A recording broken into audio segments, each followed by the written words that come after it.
La Edad Media llegó a un tumultuoso final con hambrunas, pestes, revueltas y guerras planificadas deliberadamente. El mundo cayó en una oscuridad temporal a manos de uno de los acontecimientos de despoblación más fatales de la historia. Se calcula que solo la peste negra mató a más de la mitad de la población europea y norteafricana y a más de un tercio de la de Oriente Próximo. Puede que fuera más gran parte del progreso social, económico y tecnológico alcanzado en la Edad Media. Sufrió enormemente y se detuvo. En otras palabras, se produjo un gran reajuste de la población.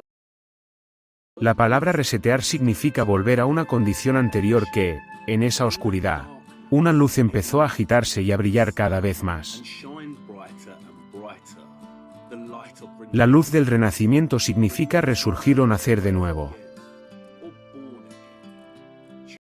La humanidad empezó a recuperarse, pero algo había cambiado para siempre. No repararon ni restauraron lo que se había perdido, sino que empezaron a reconstruir lentamente mejor en una dirección muy diferente. Una dirección que dictaría el curso de la historia hasta nuestros días. Empezó una valiente nueva era y el viejo pozo medieval empezó a caer lentamente en la oscuridad. ¿Por qué? Porque durante la traumática agitación del final de la Edad Media, una entidad, un sindicato en la sombra o CKY, si lo prefieres, se alzó de nuevo con el poder y empezó a poner en práctica un plan que sigue en marcha hoy en día. Esta entidad tiene un único objetivo, la dominación del mundo. Es una fuerza maligna que solo se sirve a sí misma y a su agenda.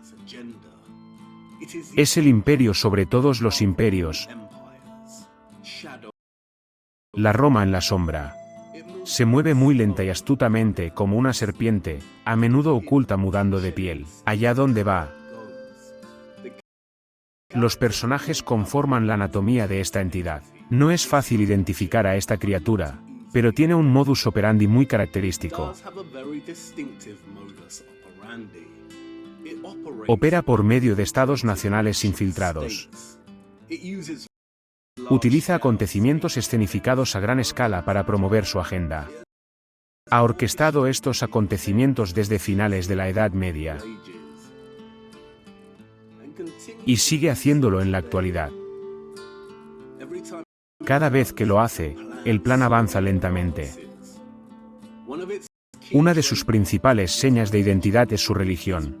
Su culto a la luz en todas sus formas.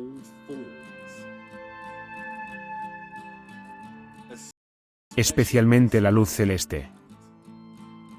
A veces escenifica acontecimientos que se desarrollan como una dramatización y personificación humana de los movimientos de la luz celeste sobre nosotros.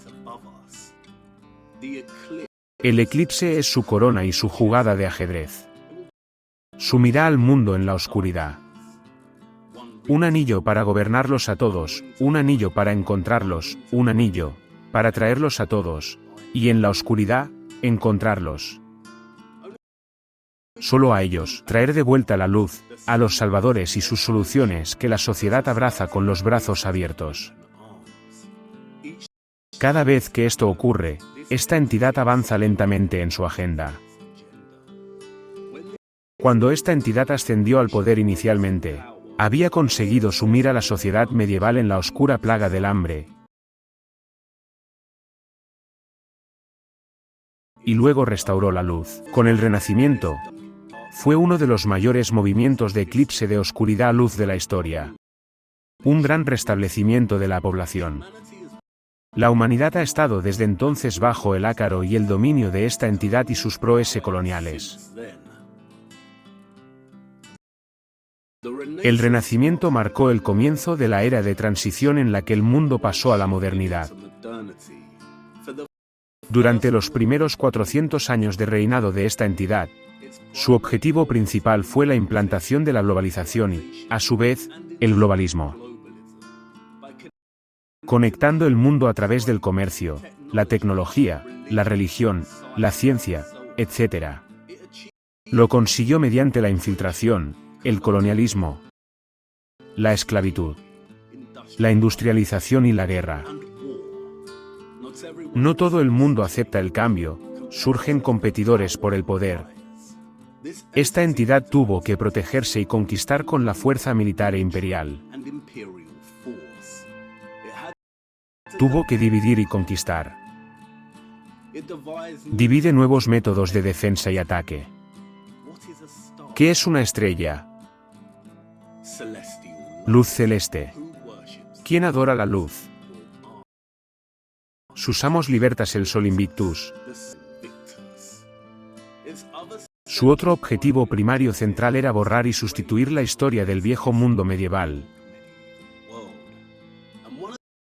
Y una de las formas clave en que lo consiguió fue utilizando la arquitectura como arma de borrado histórico.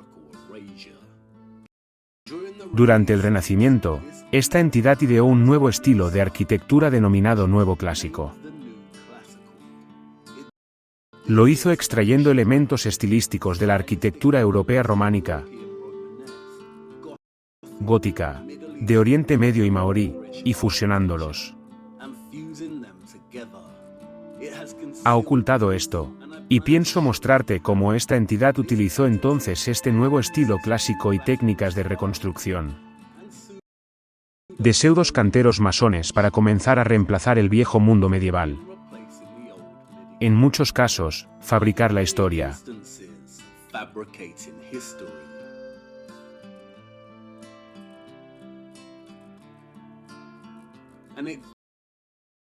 Y lo hizo a un ritmo vertiginoso.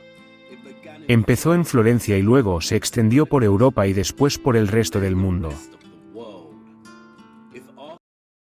Si la arquitectura tuvo alguna vez una función alternativa o esotérica, aquí se perdió y se suprimió durante el Renacimiento. Si América tiene una historia oculta mayor, aquí se perdió. Si Gran Bretaña tiene una historia oculta mayor, se perdió aquí. Esta entidad retrasó deliberadamente la revolución industrial entre 300 y 400 años, quizá por miedo a perder su posición de poder, quizá para dejar primero que la población se recuperara de la muerte negra. La tecnología de la revolución industrial y su poderoso potencial existían antes de los 1700, pero en una forma diferente. Cuando estuvo lista, esta entidad desencadenó la tecnología industrial de la energía de vapor y la utilizó para reforzar aún más su dominio sobre el mundo mediante la globalización y el colonialismo manifiesto. También utilizó la tecnología para finalizar su edición y borrado de la historia medieval. Siguió utilizando un nuevo estilo clásico como arma de borrado, demoliendo lugares antiguos y sustituyéndolos por este estilo. Pero también se apoderó del estilo gótico para finalizar su programa. Esto se llevó a cabo principalmente en dos operaciones: la restauración victoriana y el renacimiento gótico. La primera consistió en restaurar y, por tanto, editar, destruir y sustituir la mayoría de las estructuras medievales que quedaban en Europa. La segunda operación, el renacimiento gótico, consiste en difundir el estilo gótico en forma de nuevas estructuras por todo el mundo. ¿Por qué? Para inculcar y solidificar en las mentes de las generaciones contemporáneas y futuras una idea preconcebida de cómo era el mundo medieval. También utilizó un nuevo renacimiento clásico y gótico como medio de colonialismo cultural. Subyugó a naciones enteras a su propia expresión cultural, cambió su religión, sus historias, su educación, su mitología, etc.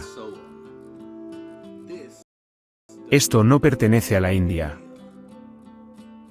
Lo clásico aquí no pertenece a Singapur. No refleja su expresión nacional. Aquí están construyendo un gran edificio clásico en Sudáfrica. ¿Lleva esto una inflexión cultural africana? ¿Pertenece a Gran Bretaña? ¿Y en Estados Unidos? La erradicación del patrimonio caracteriza todo su periodo. El nuevo clásico es la expresión arquitectónica de esta entidad globalista y de su monomanía colonial. ¿Significa esto que todas las estructuras clásicas o góticas construidas durante la era de la transición sirvieron a la agenda para borrar lo que había antes? No, pero una gran parte de ellas sí. Los constructores, los fabricantes de ladrillos, los albañiles, los decoradores, los carpinteros y los propios obreros eran algunos de los artistas más talentosos, trabajadores e increíbles de todos los tiempos. Fueron nuestros antepasados y su legado está inmortalizado en estas estructuras.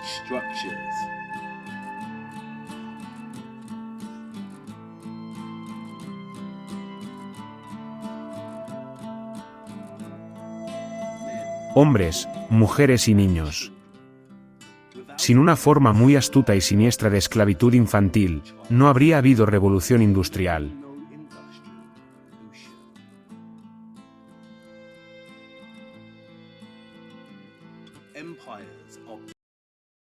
Los imperios se construyen sobre las espaldas de los esclavos.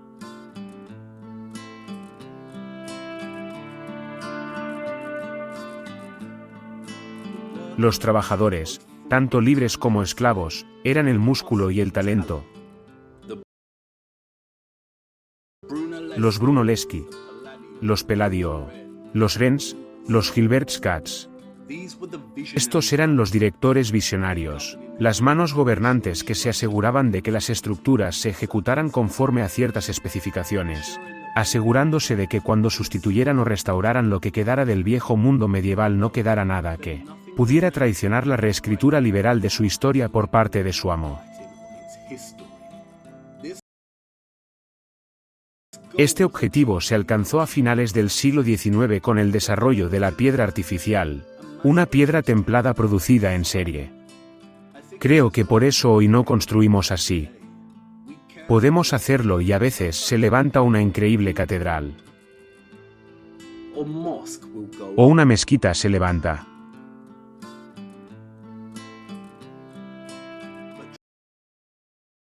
Pero la arquitectura tradicional cumplió su función sustituyendo a lo que había antes. O como dijo Víctor Hugo, cuando se lamentaba de cómo la nueva clásica había sustituido a su viejo París medieval. Deseamos borrarlo todo por completo de nuestra historia. En abril de 2019, la catedral de Notre-Dame se incendió y ardió durante horas. Marcó el 666º año desde que la Muerte Negra puso fin a un aniversario apropiado. También marcó el comienzo de la siguiente fase del plan de esta entidad. Estamos viviendo eso ahora mismo. Parece que se acerca la cuarta revolución industrial.